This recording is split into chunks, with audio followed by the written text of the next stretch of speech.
I see a lot of faces I know, and also a lot that I don't, and I never had the pleasure of meeting. But of the people I do know, and if they're any indication, this class is going to go on to do great things. Great things that'll fall nothing short of the accomplishments of our guest speaker today, the director at the National Institute of Health, Dr. Francis Collins. Even before he was the director at NIH, Dr. Collins led an accomplished life. Dr. Collins received a Bachelor of Science in Chemistry from the University of Virginia. He then earned a PhD in Physical Chemistry at the Yale University. Finally, he enrolled in the medical school at the University of North Carolina at Chapel Hill, earning a Doctor of Medicine. He was then quickly appointed to the position of director at the National Human Genome Research Institute, where he led the Human Genome Project and other famed research projects.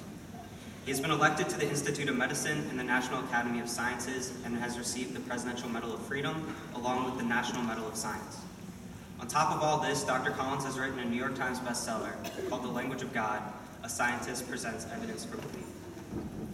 After he left the National Human Genome Research Institute, and before Dr. Collins became the director of NIH, he was still quite busy. He founded the BioLogos Foundation, which promotes coexistence between science and religion. It was this advocacy that led Pope Benedict XVI to appoint Dr. Collins to the Pontifical Academy of Sciences. Finally, during Dr. Collins' time at NIH, he has been instrumental in establishing the National Center for Advancing Translational Sciences and supporting increased Alzheimer's disease research and the brain research through advancing innovative neurotechnologies. Dr. Collins recently announced plans to substantially reduce the use of chimpanzees in NIH-funded biomedical research. And on top of all this, he even has time to keep up his love for the guitar through his many spoof songs that discuss biomedical research. Dr. Collins is an impressive man, and we're very excited to have him with us today. We know he will motivate us and challenge us to reach our full potential as we embark on our new paths. It is my honor to introduce him to you now. Please welcome Dr. Francis Collins.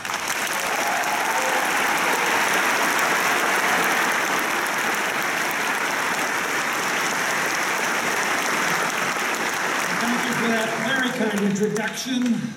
Principal Baker, dedicated teachers, graduating green and white Wildcats of the class of 2014, and especially parents, families, and friends arrayed around this remarkable Constitution Hall, who have supported the graduates through many trials and tribulations, probably too numerous to count, and you'd rather forget about them right now. Congratulations to all of you. You did it!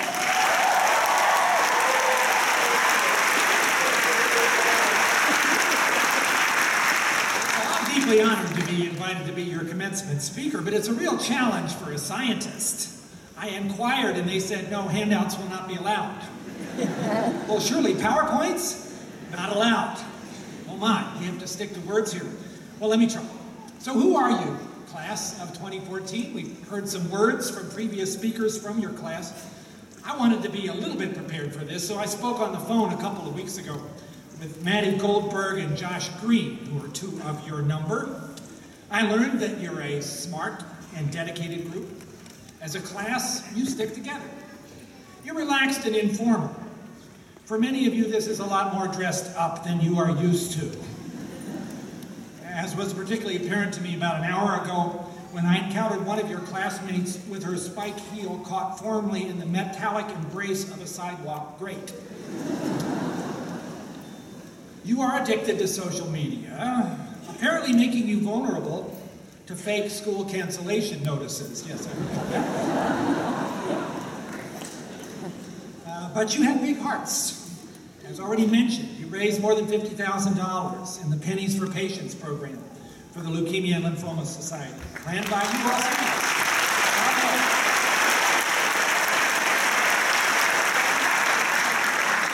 That's a lot of pennies. In the last few months, you've attempted some focus on future planning, but I hear apparently there's also been a lot of wandering in the hallways and a virtual pandemic of senioritis. Oh well. You are deeply grateful to the teachers at WJ who instructed and mentored you here, though there were those occasional unfair exams and those snow days that weren't. Well, just let it go, people. Move on. Because I perceive you as being pretty fired up about being here and what happens next. William Butler Yeats wrote that education is not the filling of a pail. It's the lighting of a fire. We all seem pretty well lit, actually.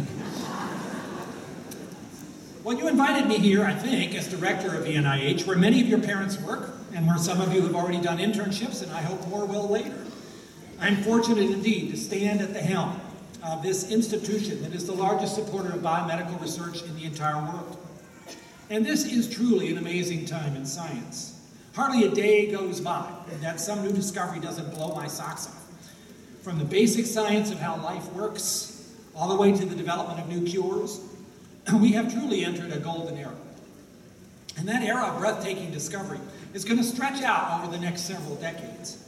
So here it comes, my recruitment pitch. I hope that some of you will plan to come and join this amazing scientific revolution. It is going to be a wild and wonderful ride. I'm also the guy who led the Human Genome Project, so I hope you'll allow me a brief genomic riff. You are among the first generation whose lives will be profoundly and personally affected by knowledge of your own DNA instruction. The human DNA sequence is 3 billion letters long. I'm sure everybody knows that. And you have this amazing instruction book inside each cell of your body. It was just 11 years ago that we finished the job of determining the letters for the first reference human genome. And that took years and cost about $400 million for that one genome. But speed has been increasing, and cost has been falling, even faster than Moore's Law. Now this year, the cost to sequence your personal genome will come down to about $1,000. And I predict that almost all of you will have your genomes sequenced, many of you in the next 10 years, opening up an entirely new vista for medicine. If I lined up my genome and yours, there would be a difference about every 1,000 letters of the code, and it wouldn't matter which one of you I picked. Most of those differences have no biological consequences, but some account for this marvelous diversity of humanity.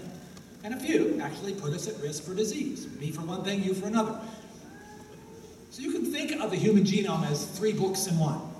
A shop manual of human biology, a detailed record of human history, and the most detailed textbook of medicine ever written. Now it's time to apply all of this, and other advances too, like the BRAIN initiative that we're just getting underway to try to understand how those 86 billion neurons in between your ears do all the amazing things that they do. But we can apply that now to advances in health that are going to be truly game-changing. More effective preventive medicine based on individual risks instead of one-size-fits-all. More personalized selection of drug treatments, the right drug at the right dose for the right person at the right time. And a new era of smart medicines, where the treatments available are based on a detailed molecular understanding of the causes of illness, instead of just guesses. But for this dream to come to pass, and this is going to be a responsibility for all of us, but perhaps especially for your generation, we have to attend to many other remaining social and educational problems, and not just here in this country, but across the world. We must continue to work for equal access to health care for everyone. That ought not to be a privilege. That ought to be something that we all have as a privilege.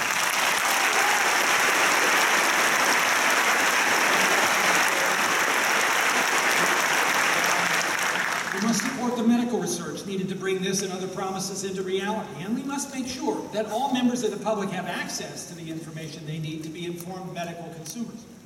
So even if you're not going to accept my pitch to become a scientist and to spend your career doing this amazing work, you will need to have a full grasp of these advances in order to be an effective future teacher, lawyer, political leader, a writer, a citizen, a voter. Well, I confess that I've listened to dozens of commencement addresses. I just remember one of them, which makes it very humbling to stand in front of you this afternoon.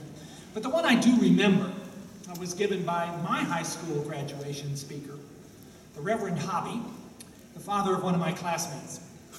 And his message was a simple one. As you graduate from high school with your whole life in front of you, take a moment here to ask yourself 3 questions. Just 3. I'm going to ask them of you all now. First, what will your life's work be? Maybe you've already figured that out. Maybe you think you figured it out and it's going to change in a few months or years because things happen that way. Maybe you've discovered a glimpse of what your life's work might be by the wonderful teaching you've had at WJ. That's what happened to me. My interest in science was very much set aflame by a wonderful chemistry teacher in the 10th grade in a public school in the Shenandoah Valley, Virginia, John House. It taught me to experience the joy of using science to get answers to questions. And what a detective story that could be, and how amazing it was when you found the answers. But dreams evolved. Little did I know I had another 18 years of training in front of me after that experience before I'd get a real job, because I had a little trouble picking out exactly which part of science was going to be the right fit. There was chemistry, but then there was physics, and well, then there was medicine, and then there was genetics. And ultimately, there was even government service, serving the National Institutes of Health, running the Human Genome Project, and now as the director. So expect change, but follow your passion, and don't be afraid if change comes along. If one door closes, another may well open up. And another thing, go back and tell your mentors what they did for you. It took me 20 years to go back to Mr. House and tell him that he had been the person who allowed me to see what my passion was. If that's happened to you, if one of these wonderful faculty at WJ has lit that fire for you, don't waste time. Tell them. Send them a note. Write them a letter. Go up and say hello at the end of the graduation. Let them know, because oftentimes teachers don't get that kind of wonderful feedback, and they deserve it. And don't worry if you haven't found a calling yet.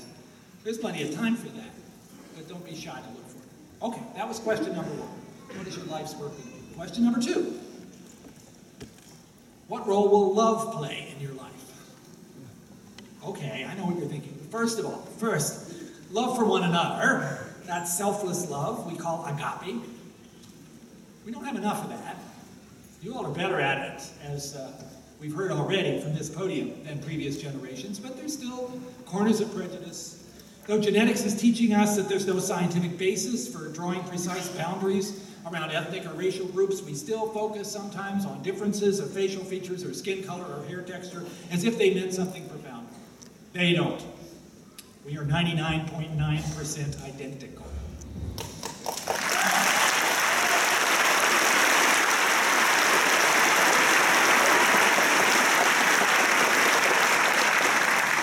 A few decades ago, Saul Bellow wrote, in expressing love, we belong among the undeveloped countries. Well, you have a chance to change that, one person at a time, and thanks to your generation, we just might be making real progress here. But love has other facets. There's also romantic love. Love that convinces the lover, as Goethe wrote, that no one else has ever loved like this. What joy it can be to find that kind of love, and to learn it can endure beyond the first blush of romance into an intimacy that has no equal and can last a lifetime. I don't agree with the wag who wrote that the trouble with loving is that pets don't last long enough and people last too long. So make this search for your soulmate complicated, sometimes painful, but ultimately joyful, a priority. Third question. What will you do about God? Uh-oh, do we have to go there? But all that you have learned at this remarkable Walter Johnson High School will probably still not provide answers to some of life's most profound questions. Why is there something instead of nothing? Why do terrible things happen to nice people? What's the meaning of suffering anyway? How is it that each of us really knows what's right and wrong but never succeed in doing it for more than about 30 minutes, if we're honest? What happens after you die? Perhaps you, like I, grew up in a home where faith played a sort of marginal role, but you didn't really pay much attention or make it your own. Or perhaps you concluded that faith was just a fuzzy area that made you uncomfortable. That was my conclusion. Or even concluded it was all superstition, like Mark Twain's schoolboy, who defined faith as believing what you know ain't so. Or perhaps you simply assumed that as you grew in knowledge, that faith was incompatible with a vigorous intellect, and God was irrelevant and obsolete. Well, as a former atheist, I'm here to tell you that those arguments against the possibilities of God have major logical flaws, and they're worth investigating. In my view, there's no conflict in being a rigorous show-me-the-data physician-scientist and a person who believes in a God who takes a personal interest in each of us and whose domain is the spiritual world, a domain not possible to explore with the tools and language of science, but with the longing heart, the restless mind, and the listening soul. Yet it's remarkable how many of us fail to consider those questions of eternal significance until some personal crisis or advancing age forces us to face our own spiritual impoverishment. So don't make that mistake. So work, love, and faith. Those were the three challenges my commencement speaker asked me to consider almost 50 years ago. He was a good preacher. He knew that any good sermon, 2 points, not enough, 4, way too many. But I'm about to break his rule and add one more question. Okay, number 4. What are you going to do about fun? Yeah, fun. Okay, beach week. But there's other things to think about here. Because life is full of sobering, tragic moments. You need to exercise your sense of humor because you're going to need it. Winston Churchill, who went through plenty of traumas himself, said, "You cannot deal with the most serious things in the world unless you also understand the most amusing." But fun, it seems to me, is a bit of an ironic subject to lecture about.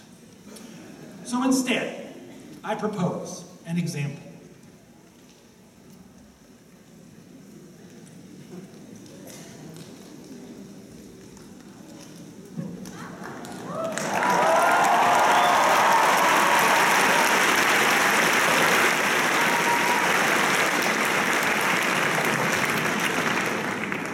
I hope you'll think it's fun and not torture.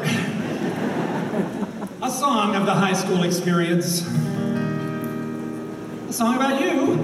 Well, except for the last verse, because that's about me, and the principal, and the teachers, but you get most of the song. And it's a tune you've heard before, and after today, we'll never want to hear again, considering the way it's about to get abused. So here we go. I came, I rode the bus, defaced my books, ignored directions. I worked, I studied hard, made lots of friends that had connections. I crammed, they gave me grades, and may I say, not in a fair way. But more, much more than this, I did it their way.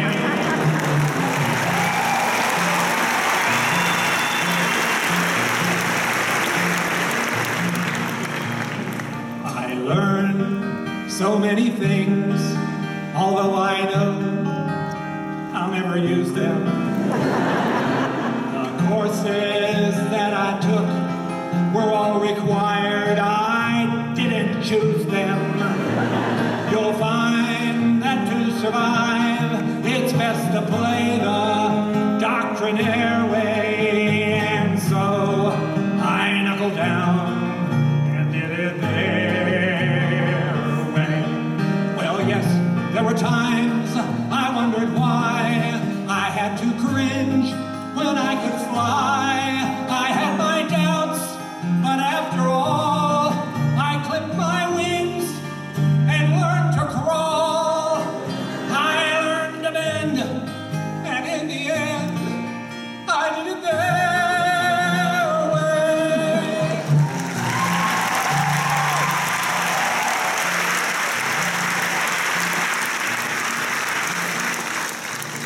Now it's my verse. But now I find young friends, now that I am a full professor. Where once I was oppressed, I have now become your cruel oppressor. With me, I hope you'll see the double helix is a highway. And yes, you'll learn it's best